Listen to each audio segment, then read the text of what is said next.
Have you ever had a song stuck in your head for no clear reason? You're waiting for the metro, studying for an exam, or trying to fall asleep at night, and suddenly a short fragment of a melody starts looping in your mind.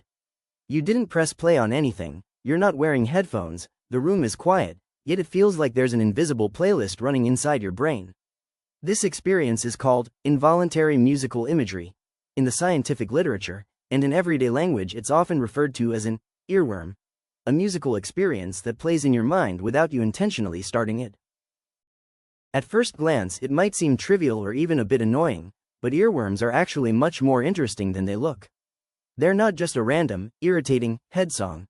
They're also a natural laboratory that can tell us how memory works, how our attention gets pulled around, and how our emotions are connected to music. While you go about your daily life, your brain is running a kind of background process, replaying musical information over and over, and some of those pieces manage to break through into consciousness and announce, "I'm still here." So how do scientists study something that is so personal and internal? The first obvious method is simply to ask people. Many studies use questionnaires that ask questions like, how often do you get songs stuck in your head? How long do they last? And, do they bother you? These survey-based studies suggest that earworms are far more common than we might think. Most people report experiencing them at least a few times a week, and some say it happens almost every day.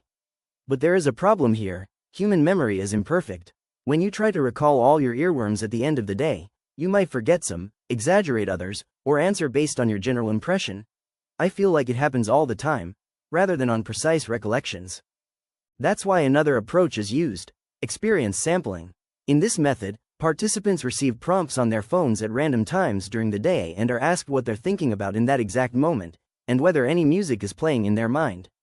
This way, researchers focus not on what you remember later, but on what you are actually experiencing right now.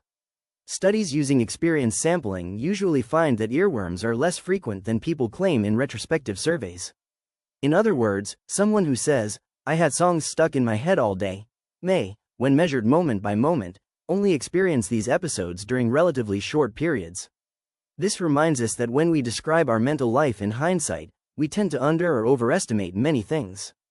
Another big question is, who gets earworms more often? Some studies suggest that people who are deeply involved with music, musicians, people who play instruments, or those who constantly listen to music, report more earworms. That makes sense. The more musical material you feed your brain, the more raw material there is to resurface later. There is also evidence that people who are prone to daydreaming, who have vivid inner speech, or whose minds wander a lot, tend to experience involuntary musical imagery more frequently. On the other hand, some people report that earworms are rare for them, or that they hardly notice them at all. This may be related to how they manage and direct their attention. If we look at the songs themselves, it becomes clear that certain musical features make a tune more likely to turn into an earworm. Earworm melodies are often short, repetitive, rhythmic, and easy to remember. It's no coincidence that advertising jingles are designed to be extremely catchy. Brands actively exploit this feature of our brains.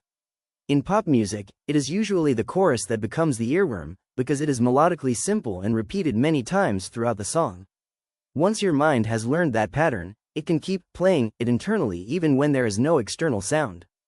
From a neuroscience perspective, a fascinating question arises.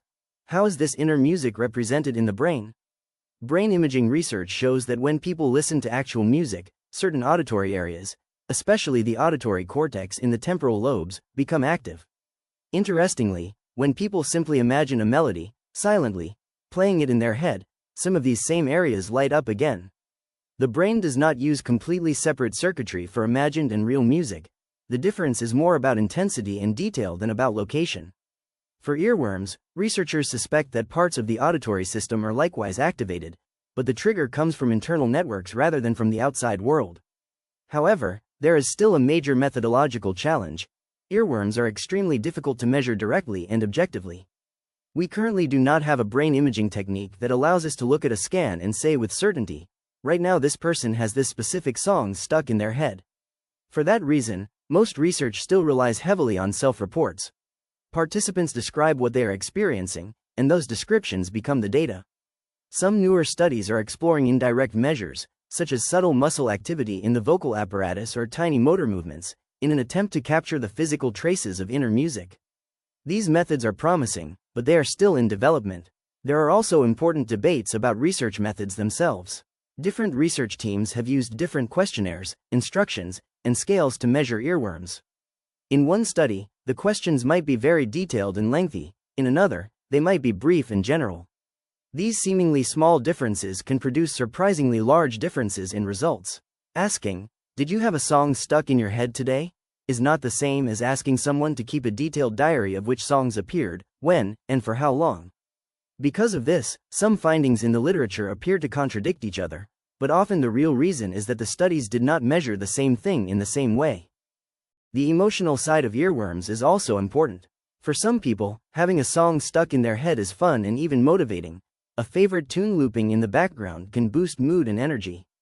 For others, especially when the same fragment repeats all day, the experience can be irritating and distracting, making it harder to concentrate or fall asleep.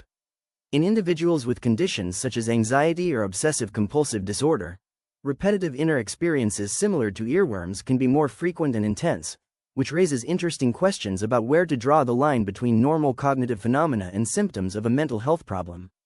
Putting all of this together, involuntary musical imagery turns out to be an ideal topic for both neuroscience and psychology. On one hand, almost everyone experiences it, which makes it relatively easy to collect data. On the other hand, it is connected to fundamental concepts like consciousness, memory, attention, emotion, and personality.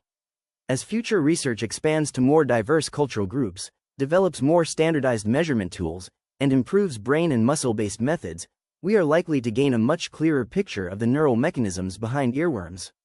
It is not impossible to imagine a time when we could, at least in principle, look at patterns of brain activity and predict which melody is currently playing in someone's mind. Here on Neuro Mind Lab, we'll use earworms as a starting point to explore other strange and fascinating tricks of the brain, from involuntary thoughts and dreams to déjà vu and other peculiar experiences, and we'll ask what kinds of cognitive and neural processes might lie behind them. So if you've ever wondered, why won't this song get out of my head, you're definitely not alone. Your brain, like everyone else's, is quietly running its own silent playlist in the background.